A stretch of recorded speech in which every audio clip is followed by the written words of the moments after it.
Vicky Pryce is a board member for the Centre of Economics and Business Research and joins us now live from London. Vicky, thanks so much for joining us on the News Hour.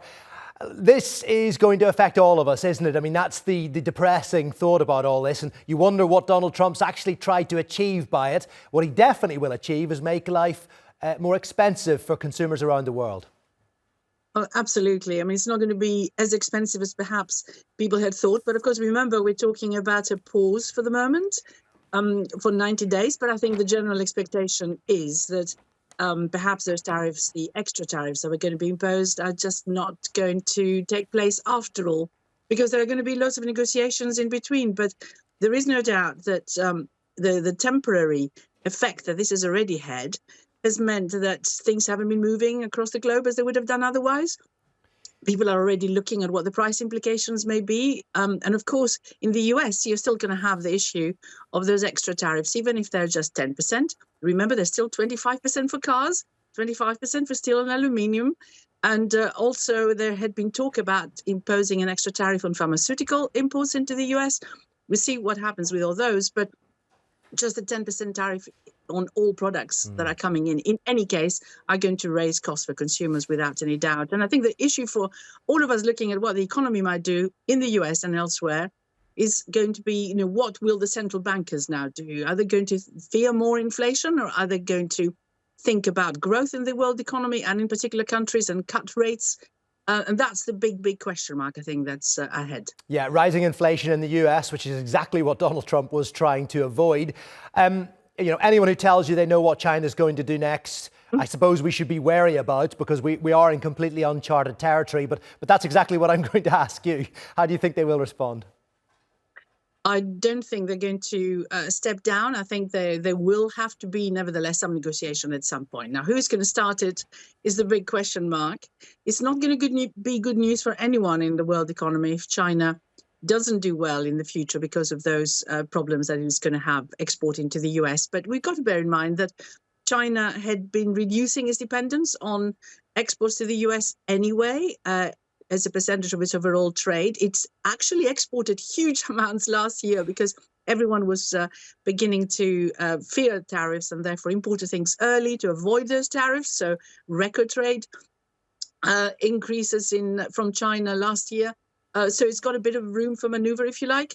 But there is no doubt that if it slows down from here on, and it has been trying to stimulate its own domestic economy, but if it slows down from here on, there are going to be implications for all the countries that depend on China. And I think world growth figures are still going to be reduced when the next forecasts come out of the international bodies like the IMF and the World Bank and the OECD. So I think what happens in China is going to be significant. And I think the overall issue is really for the rest of the world.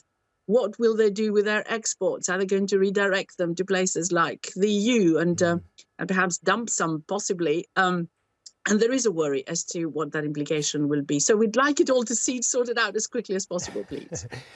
Yes, and I suppose I wonder what's going on in the White House right now, because just 12 hours ago or so, they came out and presented this like some sort of victory lap. But is the truth not really that Donald Trump realized that, he couldn't bully the bond market in the same way that he's tried to bully everything else? He more or less said that. He had been looking at the bond market, and the bond market looked a little bit jittery, so he had to do something about it. And I think that is the real issue. The thing that brought it to a decision finally to do something about it and calm the markets was this. It wasn't so much stocks, shares, which, of course, had fallen very significantly. But it was what it meant for the cost of borrowing by the US government, and also for other countries as well. So we were seeing bond yields go up generally. That, of course, also immediately caused concerns about the financial sustainability of whatever was going on. And I'm pretty certain President Trump must have spoken to the Federal Reserve to see what the implication of all this was. There had been talk of an emergency interest rate cut by the Fed during the day. So things were beginning to look pretty bleak. And it basically meant that the markets were thinking there was going to be recession in the US economy. And they weren't even trusting US bonds as a safe asset, in inverted commas, that they could go to. So I think that was probably the crunching point. Yeah, and that's the really technical stuff as to why he's got to where he is. And people in the United States and indeed around the world now dealing with how much their wage packet will be able to buy them. Inevitably, people will start cutting back. Are they going to feel price increases, immediately in things like lattes? We're joking about that, but iced lattes and iPhones? Listen, I mean, coffee prices have been going up for quite some time, so That's true. So perhaps that isn't going to be affected by the tariffs directly. But other things, it all depends on what companies do. Will they pass on themselves the extra cost they have to bear by bringing things in? Will they just wait and see what the final outcome is, and for the time being, not do anything very much and take it on profits?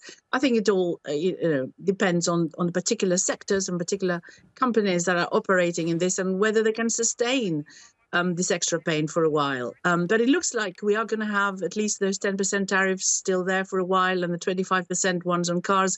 What's happening is that quite a lot of companies are just stopping exporting to the US just to be on the safe side. We've got that here in the UK with Jaguar Land Rover, waiting to see what would happen. The 25% tax on cars is going to be quite painful for those US customers who buy foreign cars. So that can also come down. I think the consumers are just going to have to wait, probably not buy anything in the short term until things stabilize. There's one anomaly I just want to ask you about, Vicky, before we let you go. He mentioned the retaliation from China as the big reason why he continued to hit China with additional tariffs, but the EU responded as well, and yet the EU seemed to get a reprieve from those. Is there any explanation why?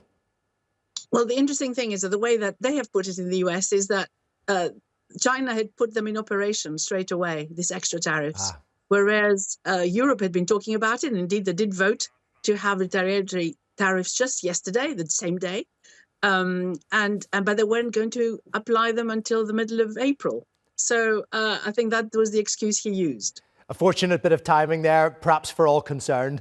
Vicky, we thank you so much for joining us. Really good to speak to you today. Thank you.